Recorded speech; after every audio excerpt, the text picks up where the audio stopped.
This is part 2 of 2 of our first book club, and we've been covering Oliver Burkeman's 4,000 Weeks, Time Management for Mortals. In the first episode, we covered part 1 of the book, so if you haven't listened to that episode, go back and listen. This one will make much more sense if you do. But we did want to do a quick recap of a few of the things we covered in the last episode just to catch you up, since it's been a couple of weeks since we released that one. So in that episode, we covered why time management is important and not in the ways we typically think it is. We talked about some mental shifts that need to happen to think about time differently, so you're not just trying to do more all of the time. Mm-hmm. We talked about a few strategies for focusing on what is important and letting go of what's not. And we talked about a few ways that Sarah and I have both changed since reading this book. So if you're following along in the book, today we're going to discuss the second half, part 2. And part 2 is where Oliver really gets into the zen of his approach to time management. And I think a lot of people will stop reading before they get to this part, because when you read a book like this, when you're looking for time management or productivity tips, you're usually looking for hacks and tricks and kind of the typical productivity things that we think about. But what really needs to happen is what's called a second order change, which is where you change your perspective and you change how you're thinking, rather than just changing the incremental things that you're doing. So that's what we really get into in this second half of the book, is that second order change where you really drastically change the way you're thinking about your time and your resources and your life and what you want. Yeah, and I gotta say, I appreciate your comment that some people might drift off after the first part. It's also a dense book. There's a lot of information, there's a lot of content, and it's not light. I mean, it's beautifully written, it's funny, but it's not a light read. And in terms of changing perspective, I've read a lot of personal development books, and I'm in the goal setting business, right? And I have to say, this book really impacted me. The second half, the whole book, but the second half of the book really impacted me in terms of some of the changes to how I view time, how I view goal setting, and really got me to rethink a lot. So I'm excited to dive in. And I love what you say about the tips, because in fact, it's only in his appendix that he has listed his 10 tools for embracing your finitude. And even that title, we would think of like 10 tips to maximize your productivity, but his tips are really about embracing the fact that your days are numbered, right? As a means of shifting your perspective about achievement and time management. So it's literally the appendix. That's the only time you're going to find a list of tips. So that's a really great point that you made, that it's not coming in, from the beginning, a list of suggestions. It's integrated into all of the chapters. And then at the very end, you have this list, which was also a great list. So yeah, the second half of the book, just like the first, is super rich and definitely worth discussing. So we start the second half of the book talking about control, which is a sticky subject for me, because I'm a little bit of a control freak. You love control. I love control. I do. So a big part of the work that I've been doing over the last couple of years is letting go of control and really focusing on thinking about how many experiences I've had or how many great things have happened in life that I didn't actively participate in, that I wasn't in control of, and how letting go of that control or just going with the flow has been so rewarding in so many ways and has given me so much less anxiety. So I love that he digs into how trying to do everything and be everything and experience everything is really just an attempt to control life. And trying to plan everything in advance. In fact, you're not in control. Maybe you have an intention of how you want things to go, but you're participating with the universe. You're participating with other people, with the weather patterns, with politics, with myriad things. And so thinking that you can plan your way to the best outcomes is really wrong. I mean, it's just kind of makes you realize, oh, it's a bit of a joke. Right. Yeah. And so that like people could hear that and think like, oh, well, then I shouldn't set goals, or I shouldn't plan anything. I shouldn't, try anything really. But the idea isn't to not have goals or a plan or something constructive that you're working towards, but it's that you can't control the outcome, and you can use the tools that you have, you can use the skills that you have, and you can put pieces in place, but you really have to let things unfold as they're going to and be adaptable and flexible and trust that kind of no matter what happens, you're going to be okay. Yeah, I love that last part, because I think where we can get tripped up is thinking, okay, well, if I make all the best plans and I don't have any flaw in my plan, only then will I be fine. Right. Right? And that doesn't work that way. Even if all your plans in quotations come to fruition in the way you wanted them to, you might not be okay. Right? So why not just trust that no matter what happens, you're going to find your way, because you always have up until this point. Right. And what I like about it, and I find many of the concepts that are presented, it's a double-edged sword, because on the one hand, you can think of that in kind of a dismal, depressing way, like, oh my gosh, I can relinquish control because I'm not in charge here anyways. How depressing. But then the flip side is how liberating. I don't have to have it all figured out. I don't have to do it perfectly. It's not up to me to align everything in just the right way. Yeah, there's a section where he talks about worry. And I love that he talks about this, because part of the reason why this book was so impactful for me, and part of the reason why we're covering it here on a show called A Little Bit Easier, is because one way to make your life feel a little bit easier is to reduce worry, reduce anxiety. So he says, worry at its core is the repetitious experience of a mind attempting to generate a feeling of security about the future, failing, then trying again and again and again, as if the very effort of worrying might somehow help forestall disaster. The fuel behind worry, in other words, is the internal demand to know in advance that things will turn out fine. And when you think of it like that, it's absurd to worry, right? Because you can't know how anything is going to turn out. And that cycle of worrying and planning and trying to control the future, that's anxiety. And it's stressful. And so I love the crossover here with him talking about this and one of my other books that I talk about all the time, which is Unwinding Anxiety by Dr. Judd Brewer. And both of them really take this approach of like, you got to go with the flow, and you've got to let go of that need to control the outcome, because no matter what you do, you can't. And what if you just accept that things will be fine, even if they aren't? Even if something bad happens, like you said, you will be fine because you've always been fine. All right. So control, letting go of control. Yeah, letting go of control. And he also talks more about that we don't really have time, and that the amount of weeks that we get in our life is very few and short, and that this idea of filling your time with as much as you possibly can, you're not guaranteed tomorrow. You're not guaranteed the next hour.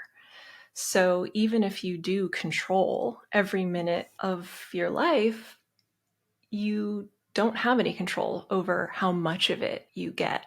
There's this intrinsic struggle that we have to control every minute, and it's futile.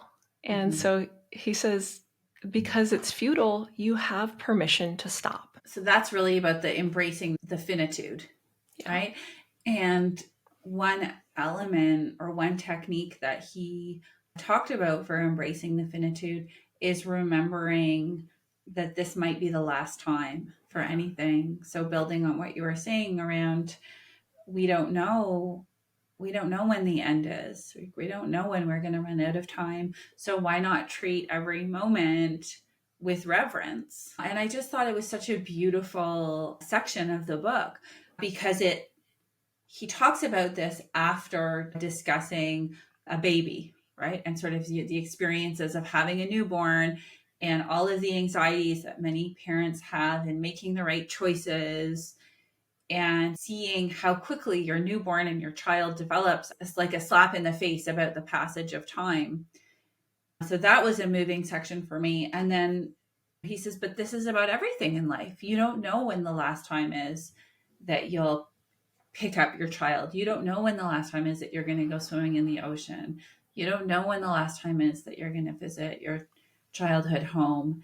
And I think I actually cried. Like I had tears in my eyes several times within that book because it's true, you don't know. And so, yes, again, on the one hand, that's emotional, like this idea of letting go.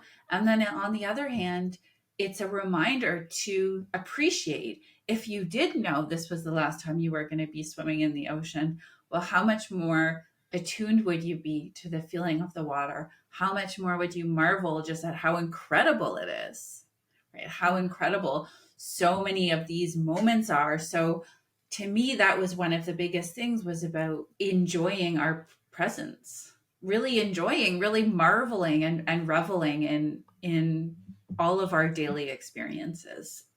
Yeah. Because the idea of planning is by nature living in the future. Yes, it's so obvious, but it's so true. Yeah, he says, we treat everything we're doing, life itself, in other words, as valuable only insofar as it lays the groundwork for something else. Mm-hmm. And that was really profound to me because you are constantly in this cycle of like, what am I doing today for tomorrow? Instead of really just like, what am I doing right now? How can I embrace this right now? Mm-hmm. And it brings in a lot of the stoic and mindfulness concepts that I have really tried to incorporate a lot in my life of just being calm and centered and here right now. And I find that the more I bring that into my life, the more things work out.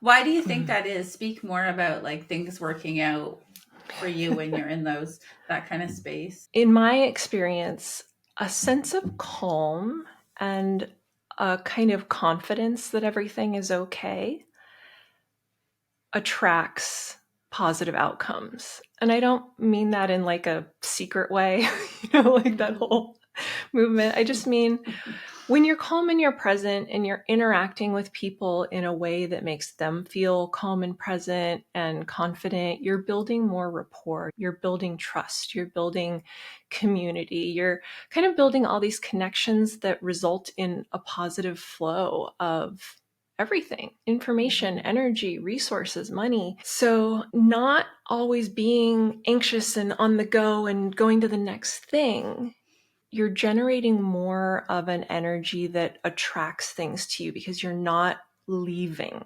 You're not moving away. You're bringing things in. Does that make sense? So much sense.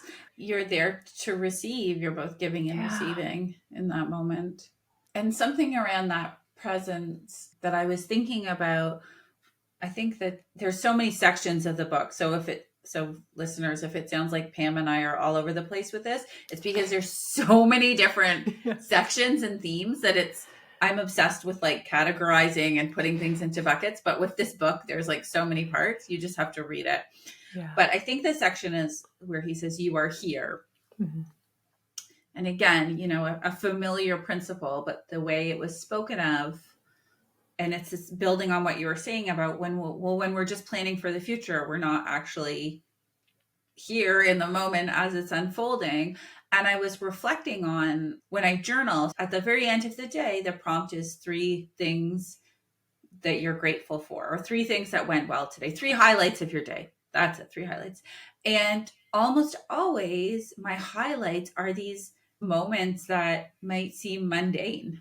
Like often it's driving my kids to school, or it might be like walking to the library to return a couple of books, or taking my dog for a walk, finishing something in the garden, or watering in the garden, or weeding. It's these just moments of the day. It's not when a big exciting thing has happened, or sometimes it will be like, oh wow, I landed a great client, or a really exciting thing came to fruition in my work, or I completed a class and it was great. Sometimes it's those big kind of excitement generated moments, but often the highlights are these moments. And I realize what they have in common is that they're simple moments where I'm fully present and immersed, and I'm not trying to plan. I'm not doing a list in my head. I regularly do to-do lists in my head. Me too. It's like a blank piece of paper in my head, and there's a pen in there, and it's writing a to-do list. Yeah. My brain has its own stationery. So, but when I'm doing these other things, I'm not doing that. I have nothing to do except for sit in the car and chit chat with my kids. And then at the end of the day, wow, that was a highlight. Interesting. So this concept of you are here, just be here. Don't try to do 50 things. Don't try to write the list. Don't try to listen to a podcast every time you're gardening. Like, you can just be here now, do one thing, and there's value in that. And there's value in appreciating the moment for what it is. I love that you brought that up about the moments that are impactful for you, that they are just sort of simple moments when you're present.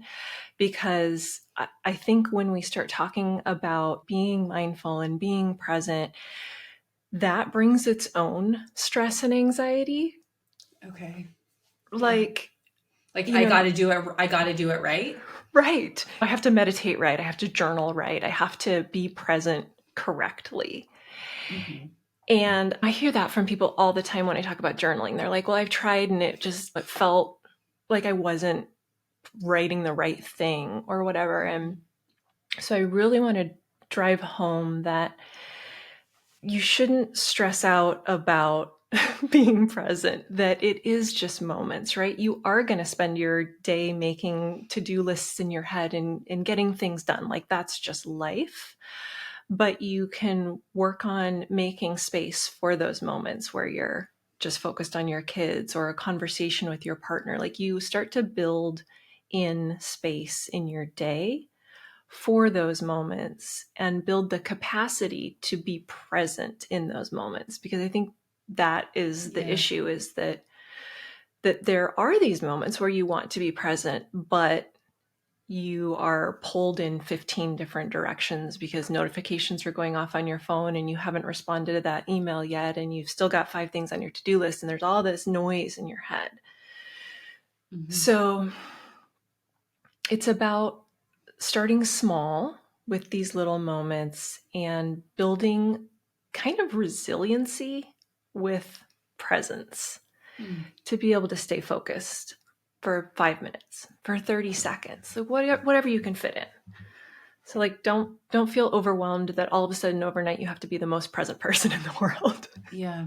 Also, in a recent episode, we talked about processes and things that you can do to maybe make life a little bit more efficient in areas where you have to do things, like you have to, eat, and you have to do laundry, and you have to, do all these things that are just parts of life. And I find that by processing those things, I create more space where I can be present, because I'm not worried about what hours am I going to work today? When am I going to make dinner? Like, it creates time and it creates space where I can be more calm and focused. What I want to pull out from what you're saying is, it's not just up to you training your brain to be able to be Zen all the time. You can use processes and tools and strategies.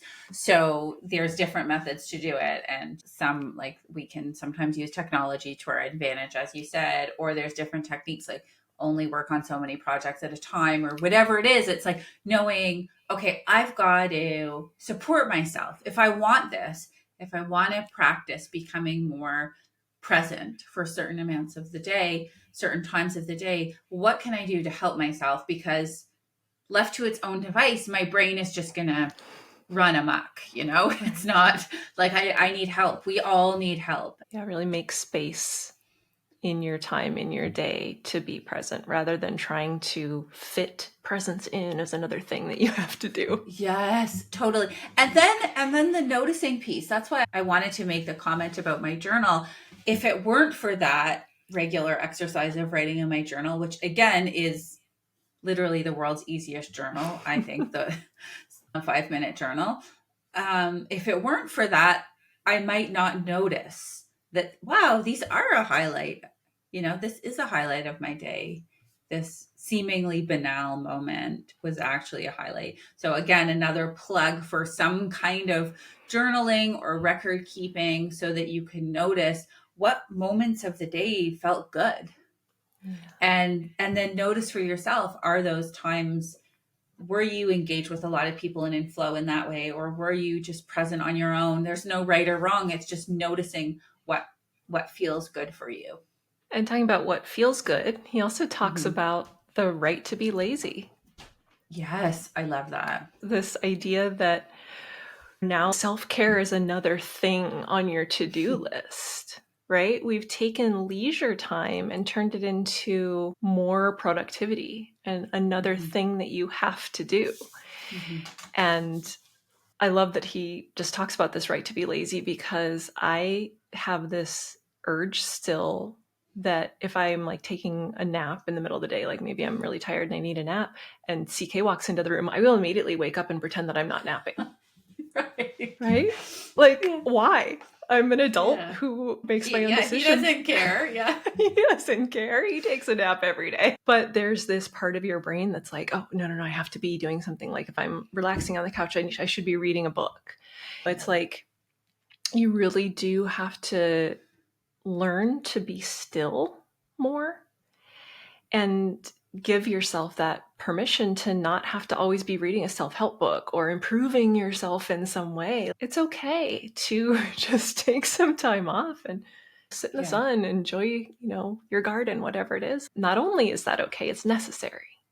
Yeah. And so also when he's talking about rest, it's also downtime that's pleasurable for you. And so I like what you're saying, that it doesn't have to be, oh, I'm reading a book that has some kind of moral virtue, something that society is deeming worthy. There's nothing, nobody's winning an award for, we think that though, I have to be doing this virtuous thing in my time off. Like, you're allowed to goof off. It's fine. Mm-hmm. Actually, a girlfriend who I spent some time with over the summer, we were talking about reading, and she said, I really want to get back into reading. And I said, oh, have you tried this book or this book? And she said, no, but those sound so much fun. And she confessed that she always feels that when she's reading a book, it has to be a Pulitzer Award winning, excellent piece of fiction, which also sometimes I love reading. And I say, well, recently I've started reading mysteries and I love reading romance and I just like reading fun, easy stuff. And she's like, I want to do that too. So we had a great conversation about that. But this ties back into this concept of hobbies. But I loved the section, and this was in his Rediscovering Rest. I loved this story about Rod Stewart. So this was an example in the book about somebody having a hobby that just because it's fun for them. And it's that Rod Stewart has a very significant hobby. Like, he loves this hobby of creating like a model train city. He has a whole city with like the trains and the buildings and the roads, right? Yeah, it's quite a thing. And it's what resonated for me about the story is he doesn't do it to, up his cool factor. It's not like this is such a cool thing to do. And it's also not something that he's particularly good at or wants to, he said that in an interview. I'm not really good at it. I just like it.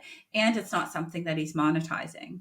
So I think often when people find a hobby, it will be like, oh, well, either it's going to, has some kind of persona that they're attracted to, right? We are attracted. I can do it too. I'm not trying to say I don't do that, but we do it because we think it's I don't know, aligned with how we should be or something. Or we think it's going to make us money.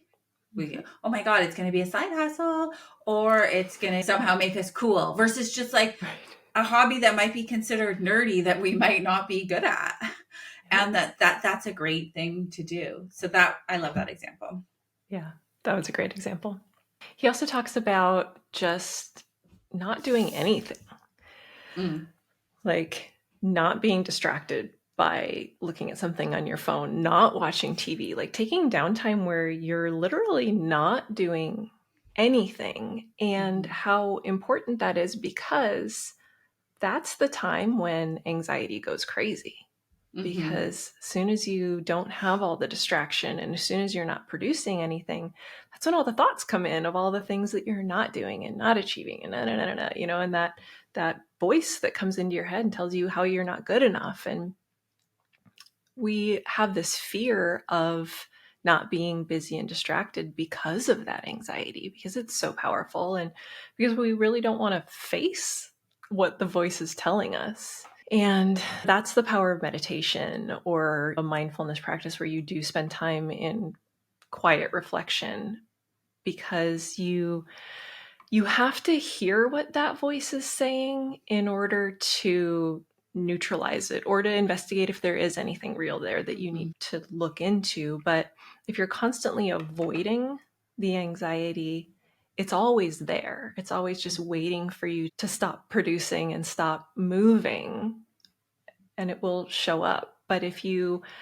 spend time sitting with it and not just running away from it all the time, you can neutralize it and you can relax that voice, and that lets you be more present in those moments when you're with family or something where you're not constantly being productive or distracted. And that is one of the hardest things to do, and so important. Yeah. He talks about how we fill every hour of our days with something because we feel like we have to justify our existence. Yeah. And that was really one that hit home, because it does feel like we talk about you have this one short life, and that's the whole premises of this book, is you have this one short life. So then you can kind of get into this like, well, then I have to do the most with it. I have to do something amazing.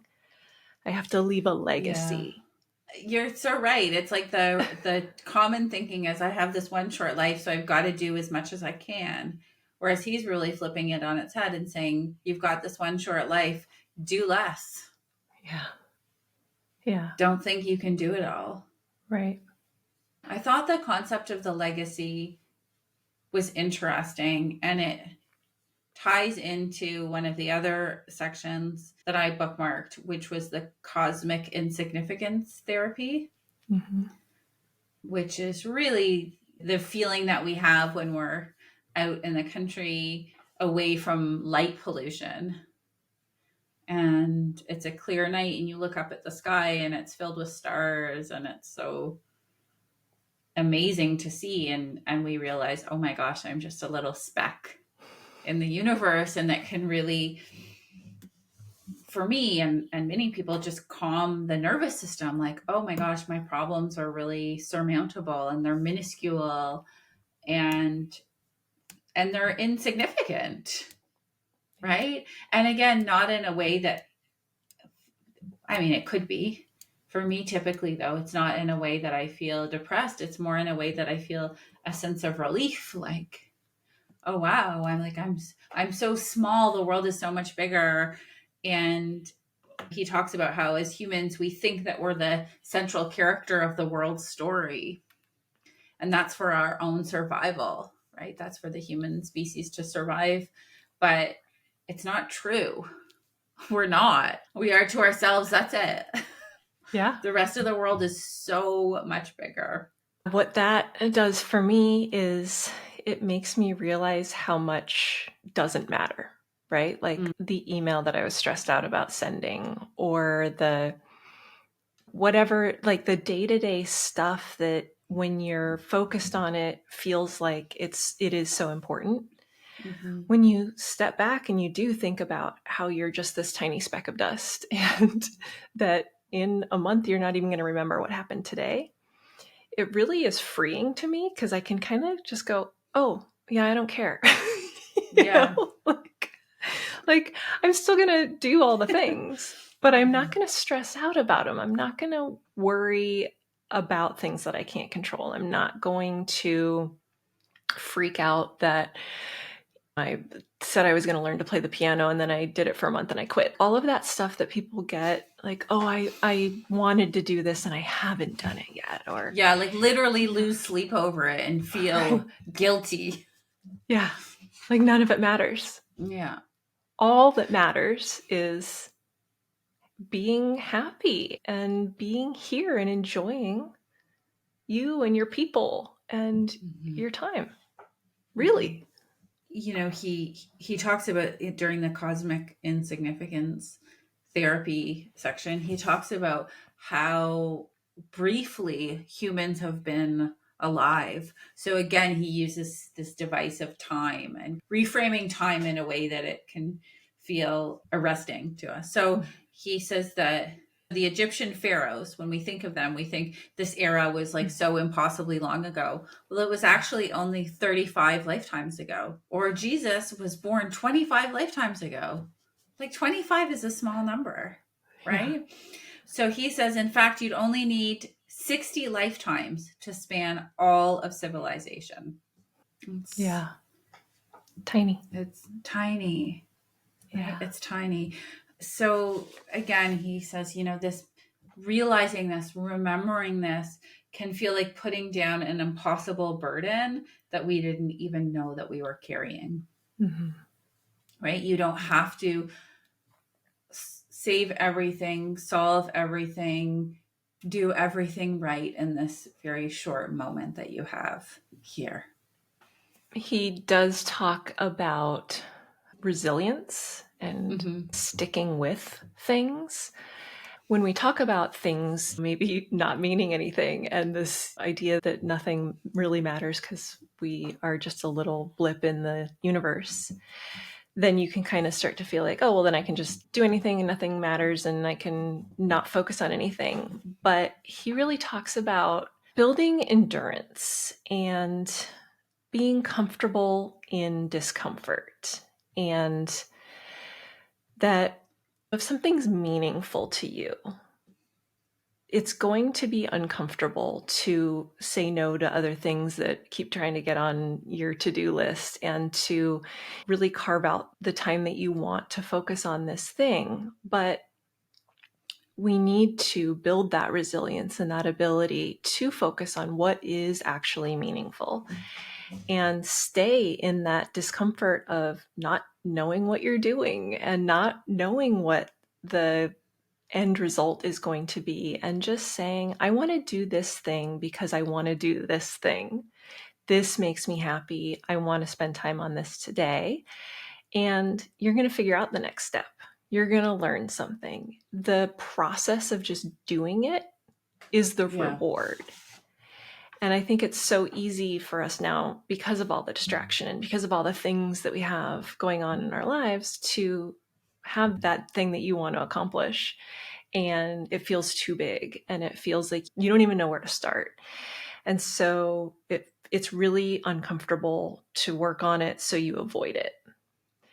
And the big lesson here that we've been talking about is, with your precious time, what do you want to do? And so if you have that big thing, it's not about just carving out time to do it. It's about being uncomfortable and knowing that this is Yeah. going to be difficult and I'm going to stick to it, like making that commitment to yourself. Yeah. Was this the section that was staying on the bus? Yes. That section really resonated with me too. Yeah, you called out in our notes his 3 principles of patience. The first was Yeah. developing a taste for having problems. Yes, yes. Develop a taste for having problems. He said it somewhere else, or someone he referred to in the book said, life is a series of problems to be solved. Yeah. And as soon as we accept that, we don't think it's a problem to have a problem. It's like, of course I do. Instead of like, oh my God, another problem. That's life, right? Yeah. Great. That's really what we're here to do. So don't make a drama about the fact that there are problems. Things aren't going to go according to plan. You are Yes. going to figure out how to deal with it. And you should just, more often than not, expect that things aren't going to go according to plan. Yes. Expect problem. Yeah. Okay. Expect problems. Yep, Expect absolutely. I problems. love that Okay. one. So that's the first step of the 3 steps to patience. Yep. Okay. What was the second one? The second is embrace radical incrementalism, which Yes. basically means work on something for a finite amount of time and stop. Yeah. I love that he says stop.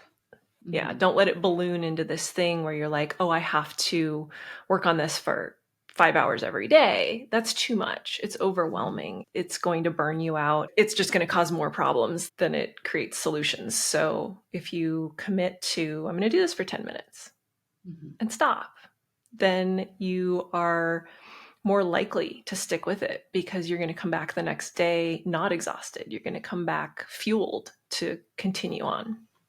Beautiful. Yeah.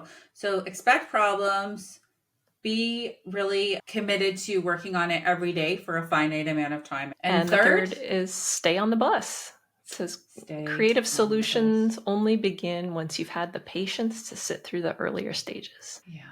So at the beginning of the project, you're really excited. And so you sit down and you make your plan and you're ready to go. And then you do a little bit of work and then it starts to get hard, right? There's always that phase where Yeah. your excitement wears off and then you actually have to do the work. And you're like, oh, this sucks. And that's the point where it's really easy to start saying, oh, I'll come back to that later. I'll come back to that Yeah. later. And then 5 years go by and you never came back to it because you weren't committed to doing the hard part and breaking through that difficulty to get to the point where you start to have the breakthroughs and the Yes. creative ideas and the solutions that you couldn't possibly have known at the beginning because you had to go through everything else to get to where you are. Exactly. And so it's this reminder that creativity takes time. It takes patience and commitment. And again, that's why we can't do everything. We can only do a couple of things with our finite time. And I was thinking about that concept for some practical examples. For example, in my coaching business, at the beginning of my coaching business, it was the beginning of the bus ride. So it's using tools and templates as I was taught in my coaches training, doing it over and over again with new clients, seeing results, learning from it. And then with time, as I'm on the bus for longer, okay, well, maybe I'm going to evolve it. Maybe I'm going to include this teaching concept around communication. Maybe that will bring some new value. Oh, maybe we could change this framework, right? And that creativity, I never could have come up with in my first month of coaching or in my first month of teaching because I hadn't had all of that material of sort of repetition and observation to create something new from. Yeah. Experience creates creativity. Yeah. Yeah. And really the value of deepening our learning about something that spoke to me instead of like, oh my gosh, I need everything. It's like really, really to deepen what we're doing and then see the richness and the opportunities there. So one of the questions that he has in the book that you can ask yourself when you're thinking about what you do want to dedicate your time to and what bus you want to stay on is, does this choice diminish me or enlarge me? And I loved that because it reframes the decision, because there are a lot of things in your life where you can't say like, does it add value or not? Because it might add value. Or would I enjoy it or not? You might enjoy it. That's all things that you may want to say yes to. And there are those middling priorities that we talked about in the last episode that are really hard to say no to. But this question of, does it diminish me or enlarge me? It really frames it more in terms of, how does it fill me up? How does it make me feel bigger and better and fuller and happier and all those things that kind of make you stand up like this instead of like, oh, it's an obligation. It's another thing that I have to do. So he says to choose uncomfortable enlargement over comfortable diminishment whenever you can. Yeah. So in the afterword, he says, you could think of this book as an extended argument for the empowering potential of giving up hope. Mm. Embracing your limits means giving up hope that with the right techniques and a bit more effort, you'd be able to meet other people's limitless demands, realize your every ambition, excel in every role, or give every good cause or humanitarian crisis the attention it seems like it deserves. It means giving up hope of ever totally feeling in control or certain that acutely painful experiences aren't coming your way. And it means giving up, as far as possible, the master hope that lurks beneath all this, the hope that somehow this isn't really it, that this is just a dress rehearsal, and that one day you'll feel truly confident that you have what it takes. Oof. And that could be the takeaway. Mm-hmm. But what I really want people to walk away with is not the feeling that it's hopeless, but the feeling that it's empowering to put your time and energy into the things that you can have an impact on and that you do want to have an impact on, and that you can't do everything, and that by trying to do everything, you're really not doing anything as well as you probably want to or could, and that need to do more and to focus everywhere except on the big scary thing that you want to do is really a strong pull. And it has to be a conscious decision every day of what is making me happy, what is fulfilling me, and what do I really want to be spending these precious weeks on. Yeah. It's empowering to pick it for yourself and to own it. And it's also freeing to let go of everything else. Yeah. I like that you said to pick it for yourself, because there is so much that we are bombarded with all day, everything that's asking for our attention. And to constantly be reactionary and to be chasing every little thing that is vying for your attention, it does feel very powerless. Mm-hmm. So taking that ownership and that autonomy back of what you want to do with your time is very empowering. I like that. It's a great book. There are so many details and so many nuggets. And I hope that everyone who's listening or watching was able to be impacted by some of the details that we chose to share. It was such a rich book that we decided to offer it in two different episodes. And really, we could talk about it for many more hours. So I really invite everyone to check out the book Yeah. and see what you take from it.